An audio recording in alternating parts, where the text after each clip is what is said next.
सभी टूरिस्ट आखिरकार पहलगाम पहुंच गए थे। वहां के नज़ारे देखकर सबकी आंखें चमक उठी। हर कोई खुशी से झूम रहा था, जैसे स्वर्ग ठीक उनकी आंखों के सामने हो। सभी बहुत खुश और उमंग से भरे थे। वाह गौरव, ये तो सपनों जैसा लग रहा है।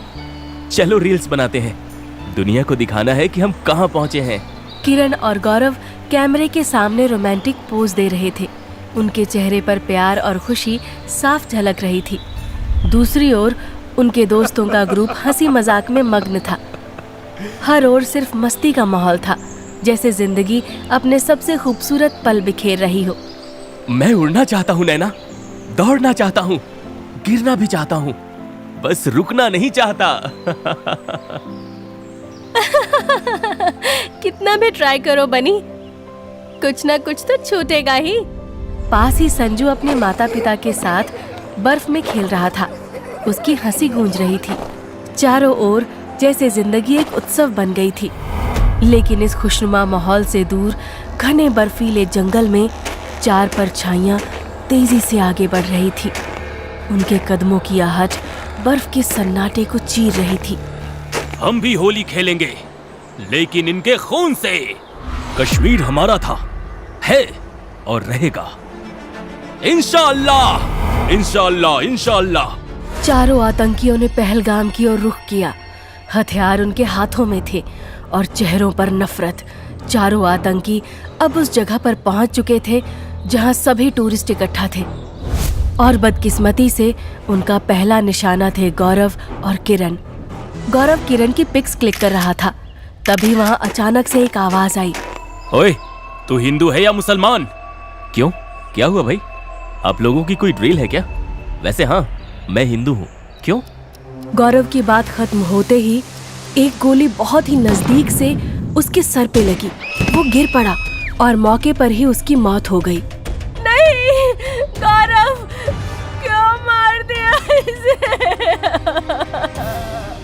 क्या बिगाड़ा था इसने तुम्हारा? मुझे भी मार दो, नहीं जीना मुझे, मार दो मुझे भी। नहीं, तुझे हम नहीं मारेंगे। तुझे जीते हुए हर रोज मरता देख और भी अच्छा लगेगा। अब जा और अपने सियासी लोगों से बोल कि किसने तेरा ये हाल किया। बिरादर, देखो वहां और भी ग्रुप आ रहे हैं, वो भी हिंदू होंगे। तुम दोनों उस तरफ जाओ, हम इस ओर हिंदुओं को खोजते हैं। वो दोनों आतंकवादी एक ग्रुप के पास पहुंचे, जिसमें सभी उम्र के लोग थे। उनमें से एक आतंकी ने बोला, हिंदू एक तरफ हो जाओ और मुस्लिम एक तरफ, नहीं तो ओपन फायर करेंगे तुम सब पे। सभी लोग काफी डरे हुए थे, इसीलिए कोई अपनी जगह से नहीं हिला।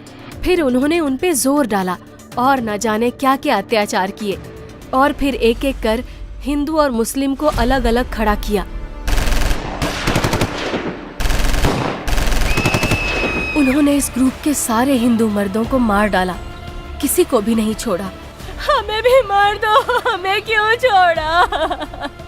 हमें भी मार दो, हम जी कर क्या करेंगे?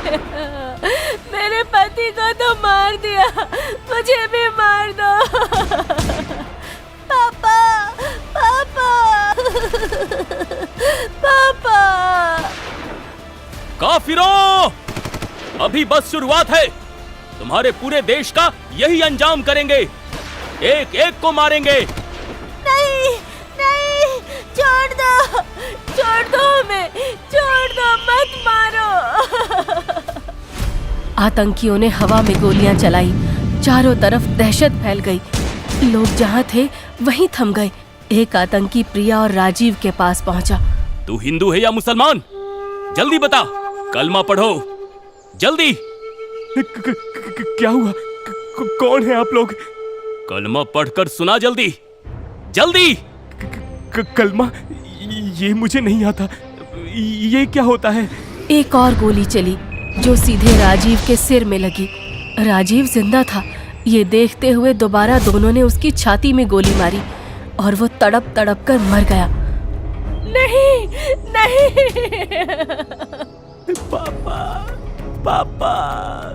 मुझे भी मार दो। मार दो मुझे भी।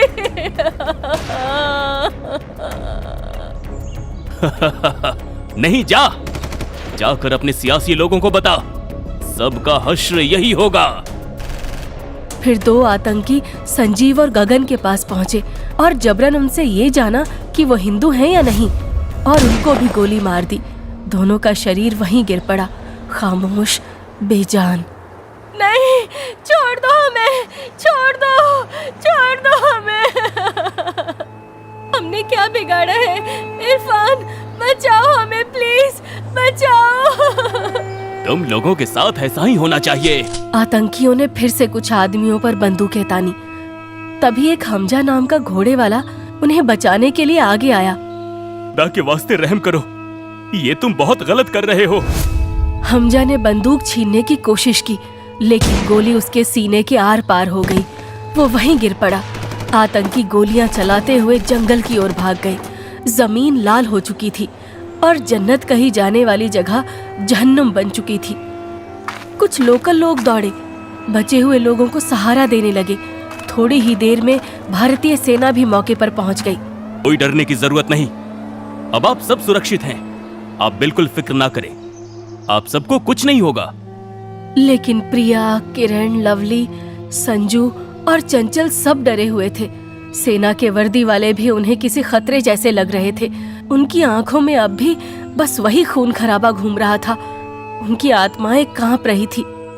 नहीं, नहीं, प्लीज मेरे बच्चे को मत मारना। मेरे पति को तो मार दिया तुम लोगों ने।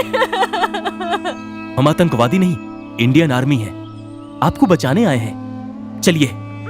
सेना ने तेजी से ऑपरेशन चलाया। बचे हुए सभी नागरिकों को सुरक्षित स्थानों पर पहुंचा दिया गया था। चोटिलों का इलाज हो रहा था। इस दौरान देश के हर चैनल पर ये न्यूज चल रही थी। रिपोर्टर की आवाज में गुस्सा, दर्द और देशभक्ति की ज्वाला साफ सुनाई दे रही थी। आज फिर कायरता ने अपनी सबसे घटिया शक्ल दुनिया के सामने रखी है। निहत्थे मासूम सैलानियों पर हमला करने वाले ये आतंकी बुजदिल हैं। ये डर के साए में पलने वाले जहर हैं, जो हमेशा पीछे से वार करते हैं। हिम्मत है तो मैदान में आओ, भारतीय सेना के सामने खड़े होकर दिखाओ निहत्थों पे क्यों वार करते हो। लेकिन ये जानते हैं, सामने आए तो मिट्टी में मिला दिए जाओगे, क्योंकि ये लड़ाई बंदूक से नहीं, हिम्मत से लड़ी जाती है, और वो इन कायरों में नहीं है। पहलगाम हमले में बचे लोग भी टीवी पर ये रिपोर्ट देख रहे थे। किरण ने गौरव की याद में अपनी मुट्ठी भींच ली। आंखों में गुस्से की आग थी। प्रिया के आंसू बहते रहे, पर चेहरा अब कमजोर नहीं, प्रतिशोध की मिसाल बन चुका था। इन आतंकियों को समझना होगा, भारत की मिट्टी में वीर जन्म लेते हैं, कायर नहीं। हम हर बार उठते हैं, हर बार मजबूत होते हैं। एक एक कत्ल का हिसाब लिया जाएगा, ऐसा कि इनके आकाओं के सपने भी चिल्ला उठेंगे। ये हमारा भारत है, सुरक्षित भारत, और हम यहाँ भारत में तुम्हें लोगों को मजहब के नाम पर बांटने नहीं देंगे। हम सब हिंदू मुसलमान भाई एक हैं। भारत कोई डरपोक मुल्क नहीं है। ये वो देश है जहां हर घर से फौजी निकलता है और हर दिल में तिरंगा धड़कता है। हम डरते नहीं, हम टूटते नहीं, हम झुकते नहीं, क्योंकि भारत माँ का सूरज हर रात के अंधेरे को चीर कर उगता है और हर आतंकी सोच को राख कर देता है। किरण धीरे से अपनी कुर्सी से उठी, सामने तिरंगे को देखा और सलाम किया। एक एक कर सारे घायल, आंखों में आंसू पर होठों पर आग। उस कमरे में गूंजा एक स्वर, एक प्रण। भारत माता की जय, भारत माता की जय।